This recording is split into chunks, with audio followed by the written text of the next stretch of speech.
साथियों नमस्कार।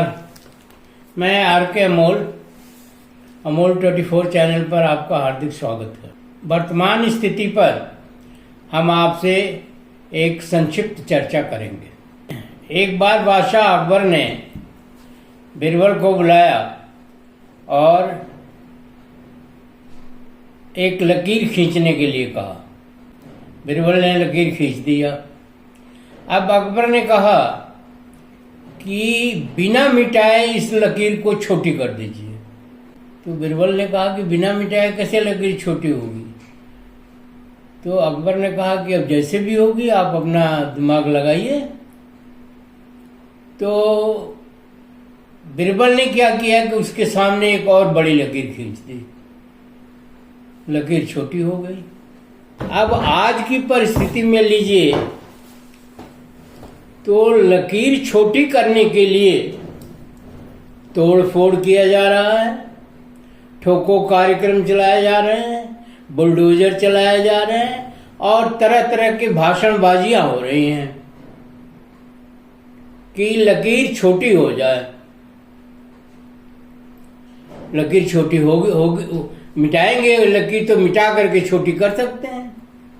इसमें तो कोई दो राय नहीं कि उस लकीर को मिटा दिया छोटी हो जाएगी, छोटी नहीं होगी तो मिट जाएगी। पर ये तरीका जो है ना ही धार्मिक है, ना ही सामाजिक है, ना ही सही है। इस तरह से अगर लकीर मिटाई जाने लगे तो ये दुनिया ही बर्बाद हो जाएगी, क्योंकि लकीरें तो बहुत हैं।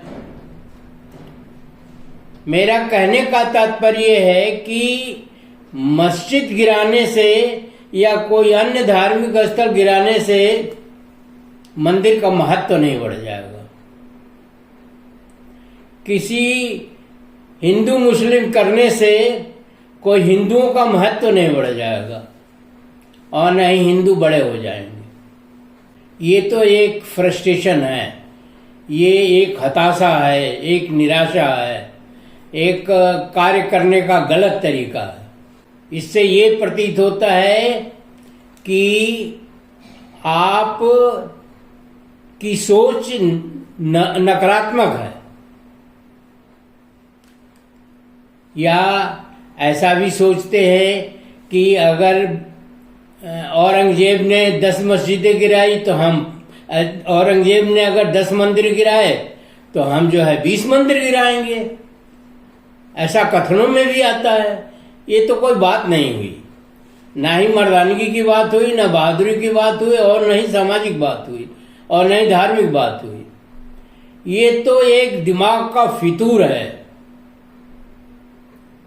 और ऐसा फितूर पालने से तो ये देश चल चुका। इस देश में तमाम तरह की विसंगतियां पैदा हो रही हैं, तमाम तरह के अवरोध पैदा हो रहे हैं, तमाम तरह की सोचें बदल रही हैं और समाज के अंदर, देश के अंदर नकारात्मक भाव पैदा हो रहे हैं। ये तो तरीका कोई भी अपना सकता है।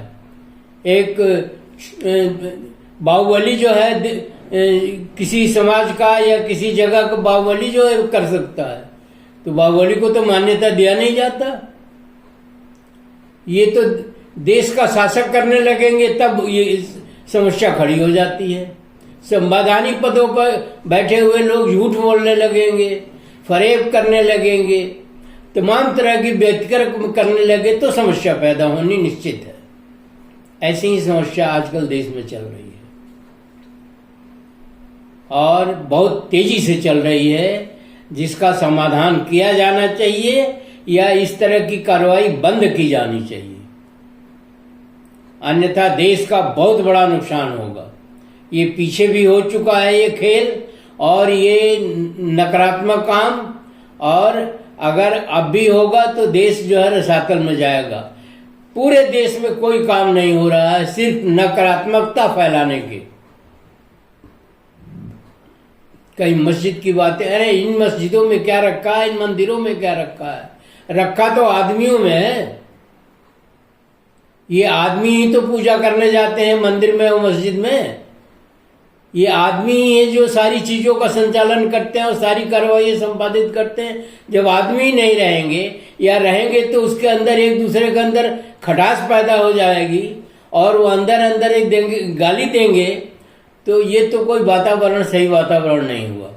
इससे तो देश की छवि भी धूमिल होगी बाहर में और मानवता की भी क्षति होगी और देश का भारी नुकसान होगा। अब लकीर खींचने की बात चली है तो एक और भी बात बता दें। मनुस्मृति की बात चलती है। मनुस्मृति में जो कुछ भी लिखा हुआ, जो कुछ भी पीछे हुआ, वो सभी जानते हैं। कुछ लोग नहीं जानते हैं तो उनको जानना चाहिए, मनुस्मृति उनको पढ़ना चाहिए। पीछे के उम्र दराज लोगों से उनको बात करना चाहिए कि पहले कैसे समाज चलता था, पहले क्या होता था। मैंने देखा है, अपनी आंख से देखा है अपने गांव में बचपन में कि अंग्रेजों का शासन था, किस तरह से लोग रहते थे। दलितों की स्थिति तो पशुओं से भी बदतर थी। पिछड़ों की स्थिति जो है पशुओं के बराबर समझ लीजिए। कुछ लोग थे जो एक ही गांव में कई वर्ग थे। एक शासक वर्ग था जो जिनको सवर्ण कह लीजिए, क्षत्रिय ब्राह्मण कह लीजिए या जो भी कह लीजिए। एक पिछड़ा वर्ग होता था जिसको कह लीजिए पशु के बराबर था, उसकी भी कोई कीमत नहीं थी। और एक दलित वर्ग कह लीजिए जो वो तो पशुओं से भी नीचे था।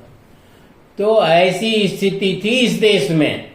इस देश में समान अधिकार के लोग नहीं रहते थे, समान तरीके से नहीं रहते थे, समान सोच से नहीं रहते थे। दलित सोचता था यही मेरे भाग्य में है, पिछड़ा सोचता था यही हमको करना है। कुछ लोग जो थे जो सवर्ण थे और जिनको अंग्रेजों का संरक्षण प्राप्त था, वो ये देश की दशा थी, दुर्दशा थी और पतन था। इससे पतित देश नहीं कहीं मिल सकता है पूरे विश्व में। ऐसी स्थिति थी। अब उस स्थिति को बदला किसने? उस स्थिति को बदला नेहरू ने, गांधी ने। गांधी का उतना योगदान नहीं है, लेकिन नेहरू और अंबेडकर ने, इसमें मुख्य रोल अंबेडकर का था। अंबेडकर ने संघर्ष किया, अपने निजी काम रोक करके, अपनी निजी मतलब इंटरेस्ट जिसको कहते हैं उसको रोक करके उन्होंने समाज के लिए काम किया। और मनुस्मृति एक लकीर थी जिसके सामने संविधान एक बड़ी लकीर खींच करके मनुस्मृति को छोटी कर दिया। ये काम होता है। उन्होंने संविधान बनाया। संविधान कोई खिलवाड़ नहीं है। संविधान बनाने में कितनी मेहनत हुई होगी और कितने उसके पीछे सोच काम की होगी और कितनी उसके सामने दिमाग लगाना होगा, ये तो लगाने वाला ही समझ सकता है, हम तो नहीं समझ सकते। तो उन्होंने मनुस्मृति के सामने एक लकीर, बड़ी सी लकीर खींच दी और मनुस्मृति छोटी हो गई और देश खुशहाल हो गया। देश में एक काफी कुछ बदलाव आया। स्वाभिमान जागा सभी का कि हम भारत में रहते हैं, ये भारत हमारा देश है। और उनकी स्थिति सुधरने लगी, दलितों की भी, पिछड़ों की भी, सबकी। और एक काफी अच्छा वातावरण तैयार हुआ। अब जब से 2014 में आजादी मिली है तब से स्थिति और बदतर होने लगी। सोच ही बदल गई। सोच बदलने का मतलब यह है कि लकीर को ही मिटा दो। तमाम चीजें उभरने लगी, नोटबंदी, झूठ, फरेब, काला धन, ये वो, मतलब पूरे देश के वातावरण पर एक काला बादल छा गया और अंधेरा होने जा रहा है। अंधेरा होने की स्थिति आ गई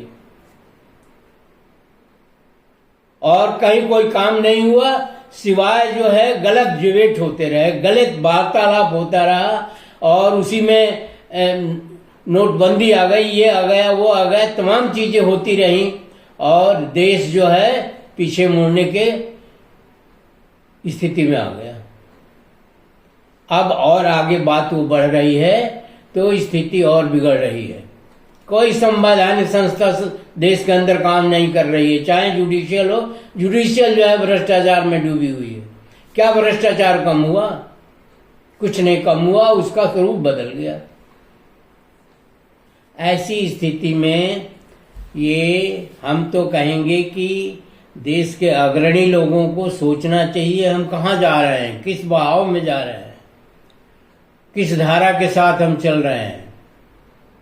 देश का माहौल इतना खराब हो रहा है कि हर कोई बोलने में भी डर रहा है, काम तो है ही नहीं किसी के पास कुछ। तो इस विचार को बदलना चाहिए। हर कोई अनाप शनाप बोल रहा है, कोई कह रहा है आजादी इस समय मिली, कोई कह रहा है, जिम्मेदार लोग कह रहे हैं। तो क्या समझा जाए कि एक हवा में वायरल हो रही है खबर की संविधान बदल दिया जाएगा, ये कर दिया जाएगा, वो कर दिया जाएगा।